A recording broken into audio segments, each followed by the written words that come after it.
contribution. So I will pass to Shanna. I told you we will have talking now about the change in the world of museums. Now we are talking about the change in the world of coin dealers, because coin dealers also have witnessed a very, very long change, a very, very big change in what and how they are handling coins. And I'm happy that I could win Shanna Schmidt for this lecture. She's not only a coin dealer, she's a very dear friend. You do not see it with her, but we have known each other for more than 30 years. Yeah.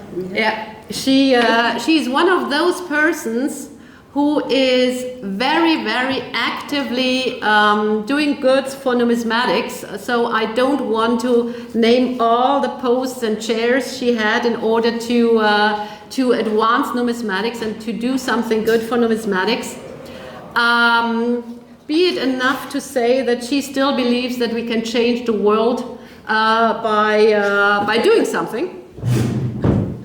And she will give you an insight in how the cultural property issues have changed her everyday world, and how she has changed now with dealing with that. So please, Shanna. Thank you very much. First of all, I'd like to apologize. They're two different looks, but they have the same information, so do not worry. If it's there, looks different, it's going to be the same in Spanish. So I'm going to be talking a little bit about the trade today, collecting right now, and how we've been impacted by so many different things, and how we still continue to function. So let's see, here we go. So a little bit about me. As Ushi said, I am a coin dealer. I have a business. It's called Shanna Schmidt Numismatics Inc. It's pretty simple. We call it SSNI for short. I'm also a collaborator and a partner in Numismatica Ars Classica, the auction house that runs biannual auctions in Zurich, and I run their Chicago office in downtown Chicago. And then lastly, I am part owner of the S&S Library, which was formerly the BCD Library, and I should caveat that by saying that it's just the catalog collection. For those that are interested in ancient coins, it is Basil Dimitriati, BCD, his catalog collection, and not his reference material collection. And you can see that's why we wanted to have a little bit more, so that you can see that's an actual picture of the library in the West Loop in Chicago. Okay, so we're going to talk a little bit, these are our discussion points. Just very quickly, we're going to talk about MOUs, which is it's specific to the United States, but just like with the United States, other countries also have their own restrictions that they're dealing with. We'll talk about some relevant cases that have affected the coin trade, talk about burden of proof, archaeologists and dealers, museums and loans, future of scholarship, and then the next generation of collectors. So first, let's talk about Memoranda of Understanding, MOUs, continuing on. A short history of the MOUs. The first MOU, I should go back and say that there's a group called the Cultural Property Advisory Committee, known as CPAC, in the United States. And it's a U.S. Federal Advisory Committee. It's established under the Convention on Cultural Property Implementation Act, the CPIA, you won't hear me say that again, of 1983. And this act basically implemented the 1970 UNESCO Convention on prohibiting and preventing the illicit export, import, and transfer of ownership of cultural property into U.S. law. So this is the standard that museums have adopted. And this committee is made up of members of the trade, of the archaeological community, museums, and so forth. It's supposed to be a very equal group. It hasn't so much functioned as that, but that was the thought. So the first MOU for ancient coins was considered in 1999 by CPAC, but it was rejected. And they rejected it simply because of what we as collectors believe, that coins are meant to travel. So it's very difficult to achieve or to say that something is the patrimony of a coin belongs to a certain country.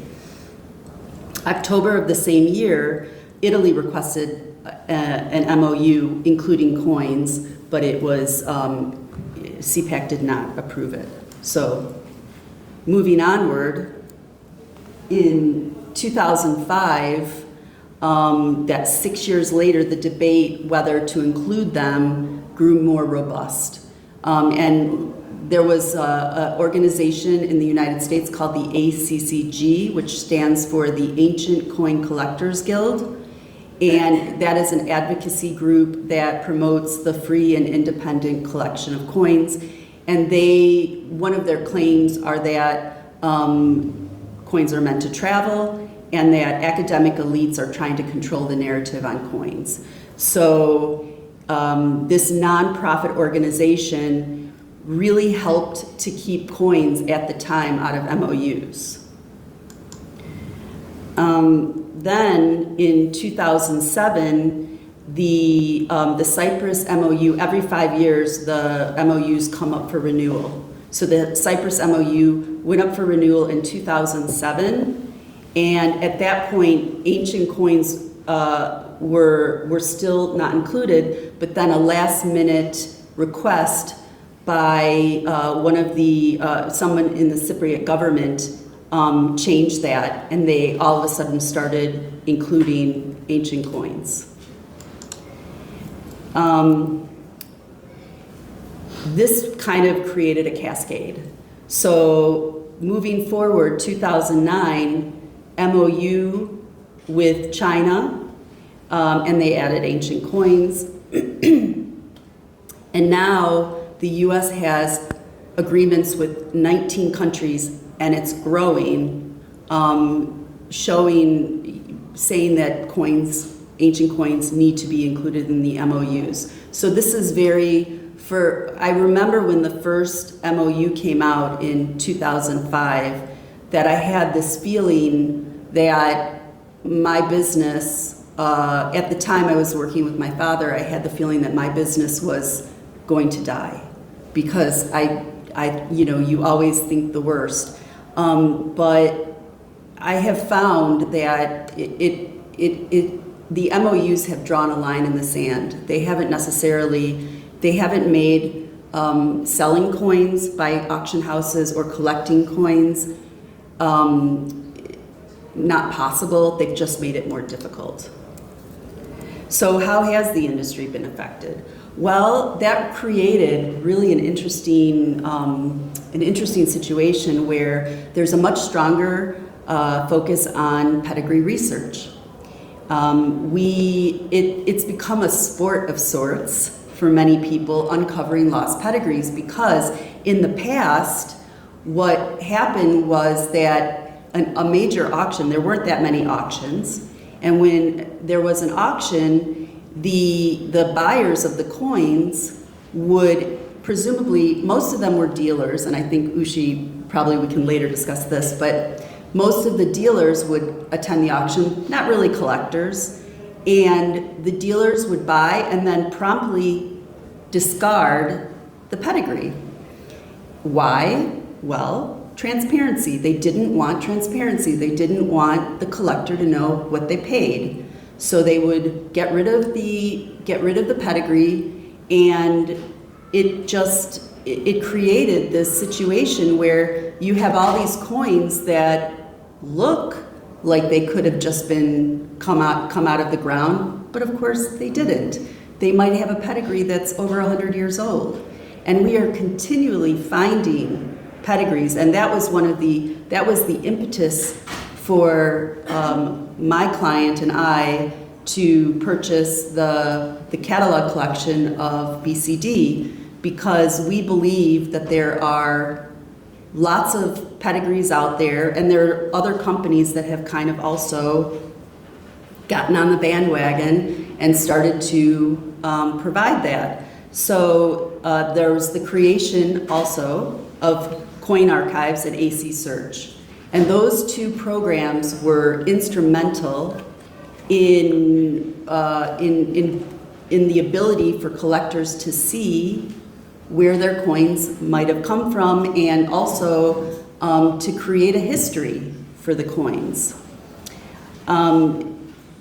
Finally, eBay and other questionable sellers, which kind of got the coin industry in this issue, this predicament in the first place, they've really started to lose importance. I remember when I was first starting out that eBay was a big place to buy coins. I'm sure I know people buy on eBay, but reputable auction houses and reputable dealers do not. And we advise our clients also not to buy on eBay or buy from other questionable sellers. There's lots of coins out there, and there's lots of opportunities to buy, and to buy something that could have been illicitly dug up more recently, since and we could talk about the past and what was acceptable then and what's acceptable now, but I think that most people that are attending this event, they're trying to do the right thing. So, also another way the industry's been affected was, of course, the COVID pandemic. I mean, that changed the world. It's, as everybody knows, COVID started in 2019. And it kind of, it was really strong until 2021, and then there were lingering effects until 2023. But this kind of created a push towards online auctions, because you just simply couldn't attend a live auction anymore. And even some auction houses like Kunker, Fritz Rudolf Kunker, their auction house in Osnabrück, they actually frowned upon online auctions, didn't have auctions online until the pandemic. And I remember sitting in an airport about ready to fly home, because I was in London when first round President Trump said, we're going to close the borders, which, we all know what happened there. And I talked with Ulrich, and he said, I guess we have to, start selling online. And I said, yeah, you do.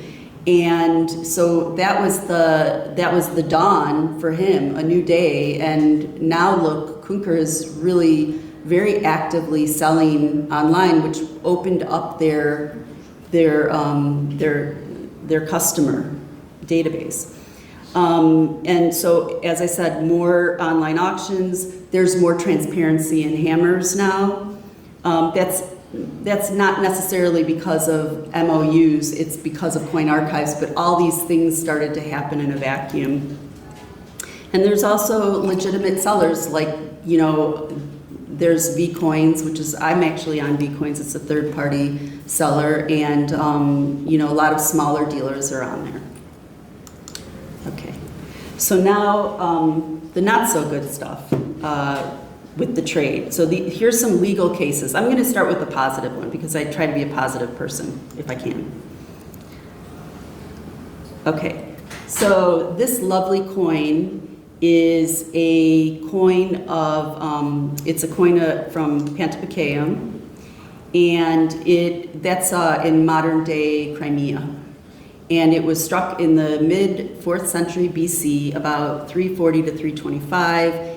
And this is a very sought after coin. So this coin was in the Prospero auction in 2012, which was kind of considered to be an infamous auction because at the time there was a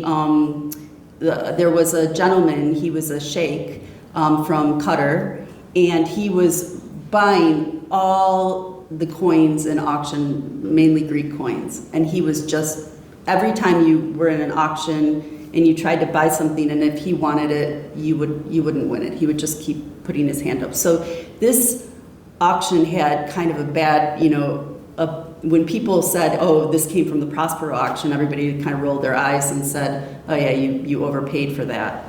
But it was a lovely auction, and it really kind of set the standard. Everybody in the coin industry was very, very impressed with this sale. So this coin was estimated at $650,000 in 2012 in the New York sale. That it was the New York sale.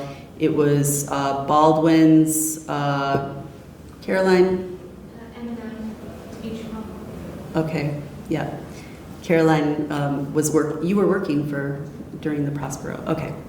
So this coin hammered for $3.25 million. That's a lot of money. That's one of the highest hammers that you can see for that has been realized. And I think it probably was at the time. It was the highest in ancient coin. So everybody was like, oh my God.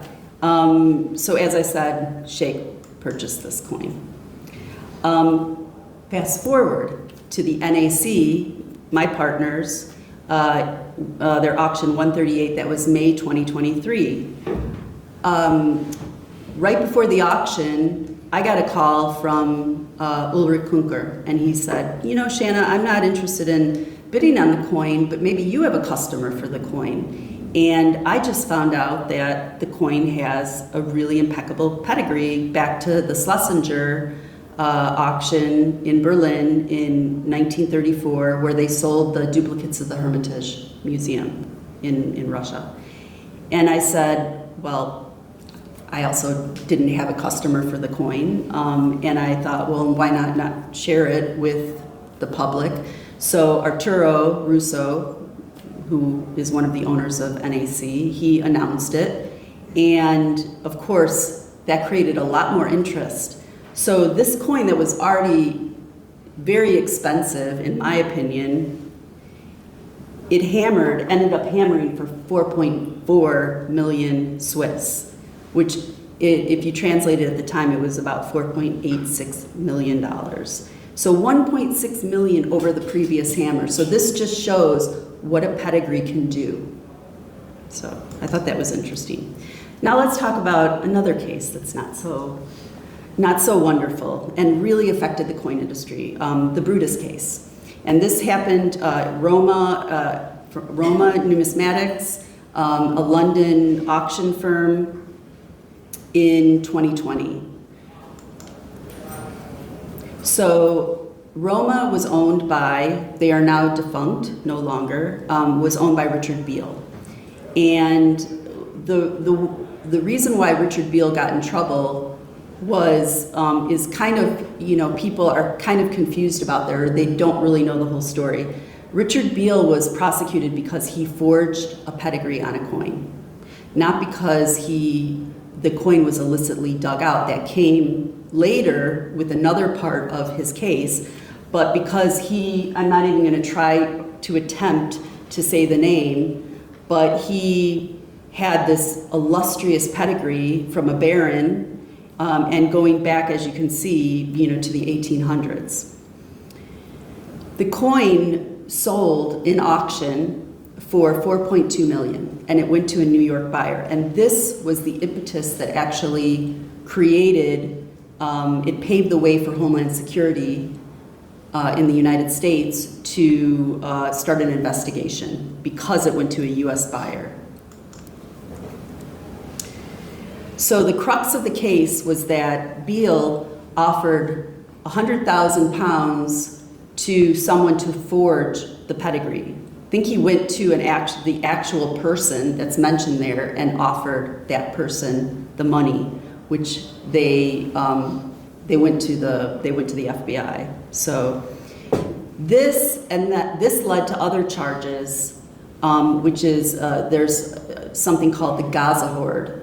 And that is a case where things were illegally taken out of Gaza.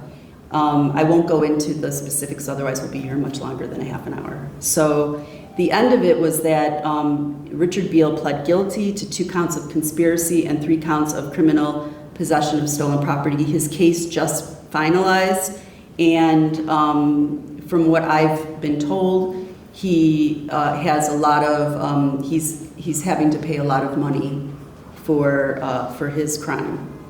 And he's also out of business now. Not good for the industry. So how did this affect the coin trade? Well, the New York International, which is probably one of the most important coin shows for my industry, was very much affected. International dealers were very hesitant to attend the show for fear that they may get pulled over by Homeland Security or targeted. There were seizures that took place.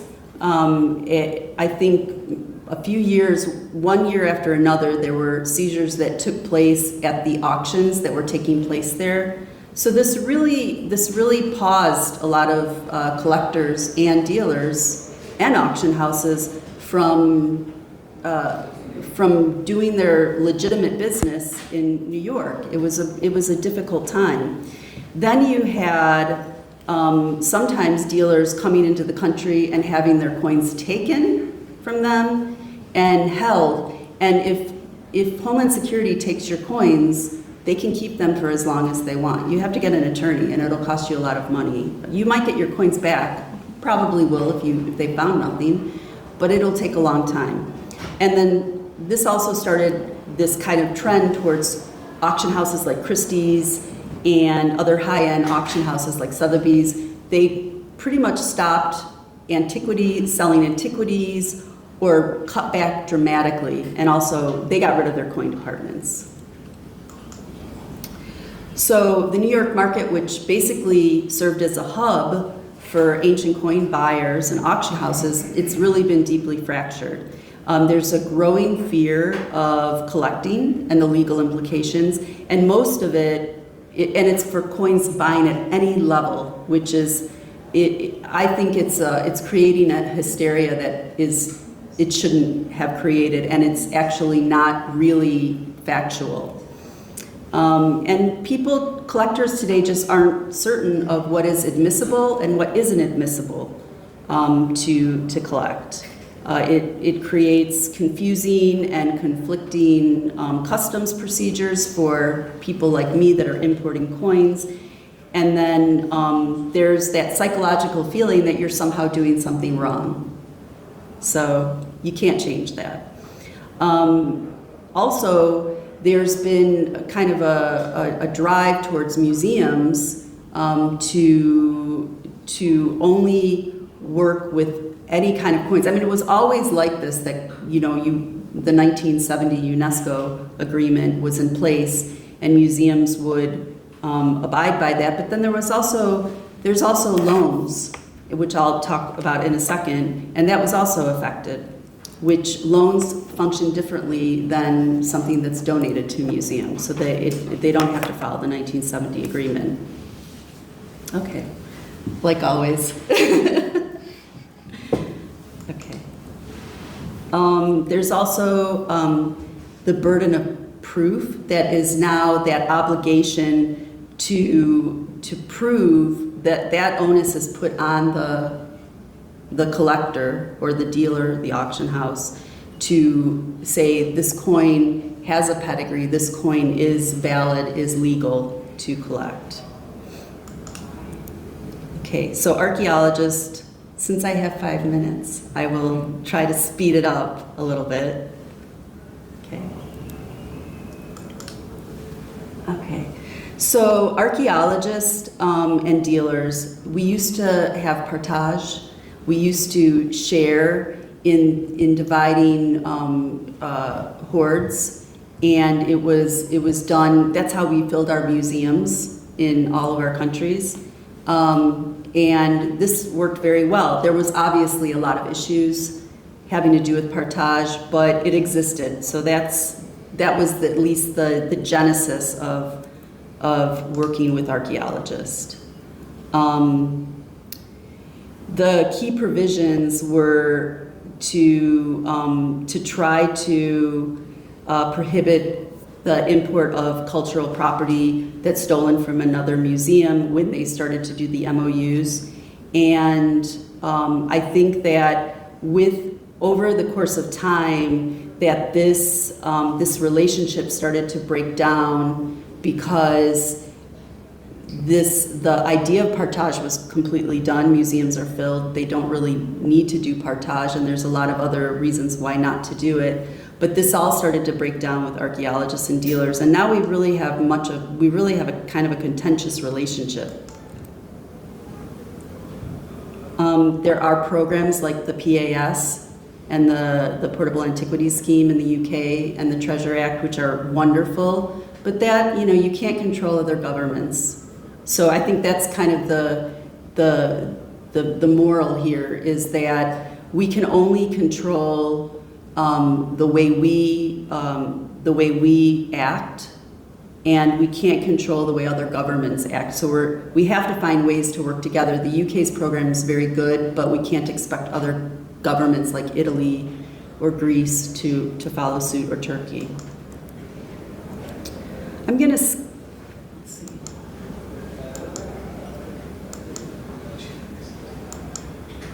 skip over the museums and the loans, because I think that's not really that important. What am I doing here? Hold on one second.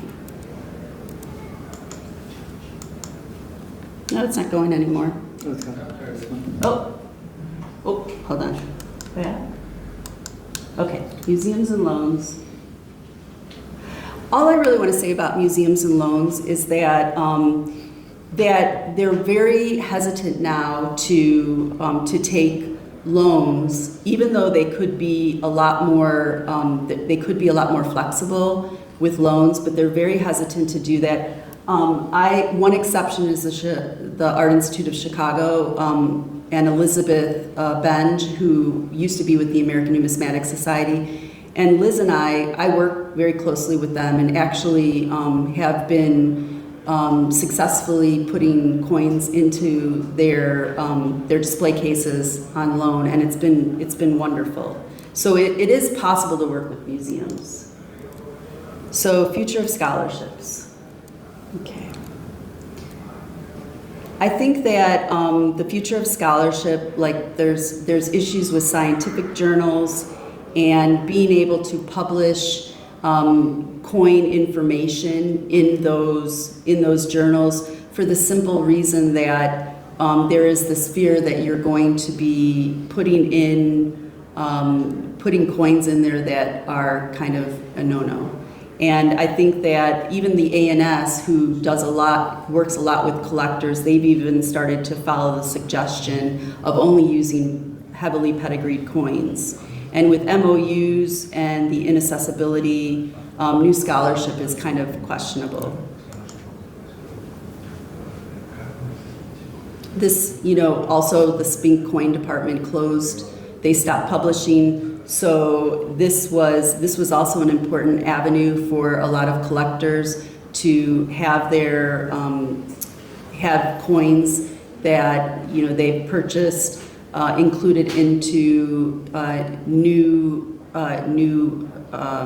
works, and all of this it's kind of started to crumble the future of scholarship. It's not a great thing. I think there'll be less studies. Okay. The next generation of collectors. Okay, so the next generation of collectors, it's really, the coin industry is really kind of an older white man's hobby. I think it's changing. The internet and social media started to attract younger collectors. I think that collectors nowadays need to just be diligent. If you see something about a law that you have some influence over, then you need to speak up. You need to write if you're in the US, you need to write your congressperson. And I think that you need to be more involved in kind of moving the line. end summary, I do think, let's see, we need to work together, and I think that collecting is alive and well. I don't think it's going anywhere, but we just need to start to follow and adhere a little bit more to trying to buy from reputable sources and stop illegal digging. But this is another subject. So I think it's alive and well. Let's see, there we go. My summary is collecting is alive and well, but you need to have diligent discourse to keep it accessible to all. Thank you. Sorry.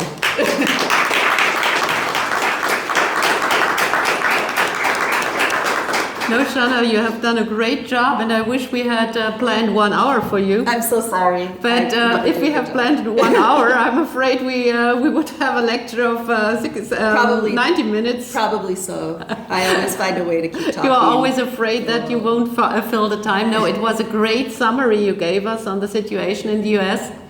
And I'm afraid we won't have time for questions right now. Anybody can ask me a question anytime they want. Absolutely, and we will have Shanna again in our roundtable discussion, where we will discuss, among other, the reasons why the prices of coins are so high now, and what factors are responsible for that. But now